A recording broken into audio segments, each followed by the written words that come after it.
What is good, guys? It's Ray J back with another video. And in this one, I want to break down what's going on with Elon Musk and Tesla and break down some important updates. But let me first say a couple of things.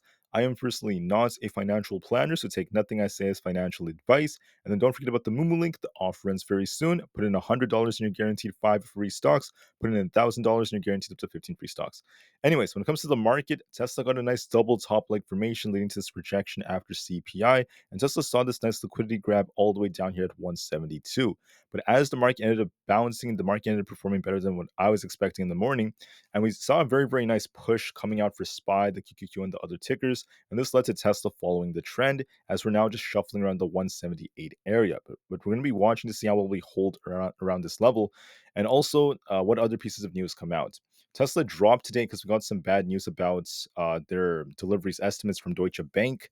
Deutsche Bank is now saying that Tesla may end up not meeting the expectations from before, so they cut their targets.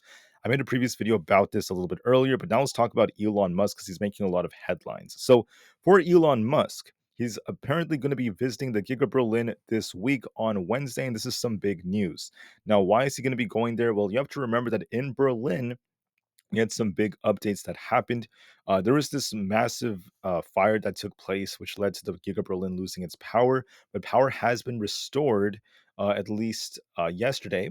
But production has not officially restarted. They're in the process of getting everything back up to speed, but it's still taking some time. So, as part of why Elon Musk is going there to help alleviate the situation, help look at how things are looking, and help get more opinions directly from a lot of the workers over there. On top of that, Elon Musk is also going to be, and this is according to other reports out there in Germany, he's going to be traveling directly to a particular airport where he's going to be meeting some very, very important officials to be talking about economic policies and things like that. That's very important considering the fact that there are a lot of protests in Germany right now against Tesla's expansion. So, by talking to officials, talking to locals over there, this could change a lot of views. Now, Elon Musk is going to be meeting with the Brandenburg Prime Minister, and they're going to be talking more about other economic policies. He's also going to be meeting with the economics minister as well. So that's good news for Tesla. Hopefully, they have some nice negotiations. They talk about their opinions and things improve from there. On top of this, Elon Musk did say a lot of things about the Giga Berlin. He was talking about how they were sabotaged, and it was very, very ridiculous in his opinion. And they have to try to get things back together as soon as possible. He also gave a lot of appreciation to a lot of workers out there in another letter, which just came out very recently. And he believes that Tesla is a very, very major component to improving the environment and improving humanity. So he thinks that's very ridiculous that Tesla is getting attacked when they're one of the better companies relative to others out there, such as gas-powered cars. That's his opinion. I'm not saying he's right or wrong. I'm just trying to note the facts. And then on top of this, there's more news that came out. So the news is now criticizing, excuse me, the news is criticizing Elon Musk again. They're saying that he's red-faced as Tesla's autopilot got a very, very poor safety rating from many different agencies out there. And this is very, very important. So many agencies came out. They were doing a lot of tests on the systems of many of these different EVs, many cars out there. And out of 14 of them, all 13 of them got poor ratings, including Tesla. And only one of them, which was a Lexus, that actually got a decent rating. So that's some big news that came out. This is from the Insurance Institute of Highway Safety. And they once again gave Tesla a very, very poor rating, saying they're unsafe cars when it comes to their features which are designed to assist drivers. And they felt like the same thing could be said about other companies out there like Ford and GM.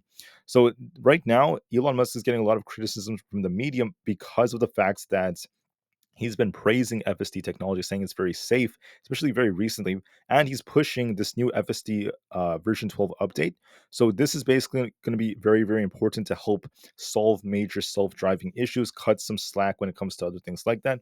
And then also, they're going to be working on improving their codes. So they're going to be reducing the codes and improving the neural networks from this update.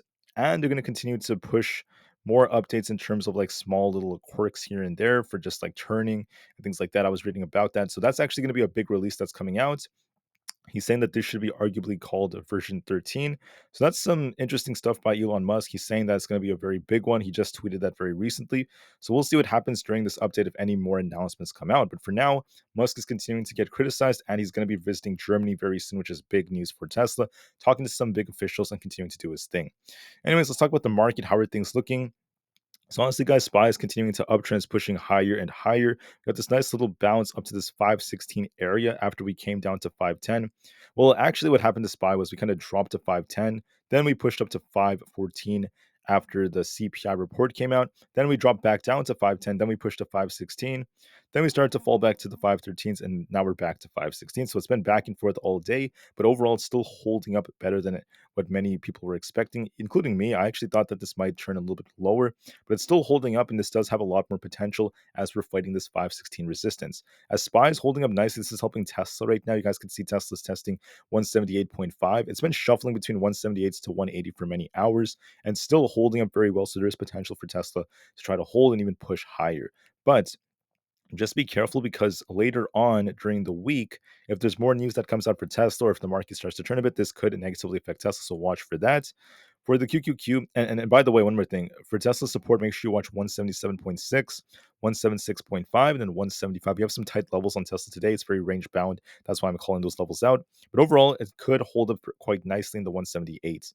The QQQ is pushing to 442.5. If we keep going, 443 is another good target to 443.5. If we break that, we could be pushing all the way up to about 444.6. And then for support, watch 442 flat. If we lose that, we could come back down to 440. Overall, the QQQ is kind of shuffling in the 442s. It does have potential to push a little bit higher, and it's looking quite decent so far. We have a bullish looking structure off this inverse head and shoulders, but we'll see if the QQQ holds up. For other tickers out there like Nvda is still holding up very, very well. It started off very weak with this drop. Then we got a nice break to about this resistance at 908. So we're looking pretty good so far on Nvda. There is potential for this to push higher back up to 908 and eventually 915 later on. So it's still looking quite good, still on a nice uptrend. This is bouncing, looking bullish thus far. Unfortunately, however, stocks like Apple, they're not as strong as they could have been. It still is showing life, but if you guys look at this, we're still kind of range bound. We didn't even come up to fill this gap yet. So with Apple hitting this 174 resistance, we came back down. We start to reject off this trend line. Initially, we start to shuffle a bit, consolidate, and now Apple's finally showing some life, but it hasn't broken 174 yet.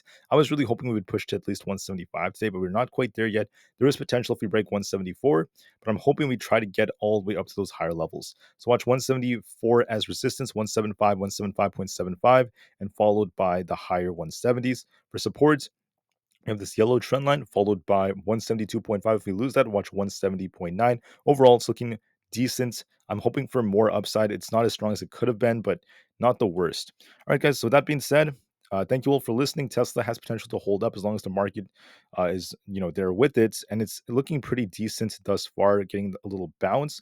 So with the Elon Musk news, I give you guys a quick update. I'll be back in just a couple of hours for another update.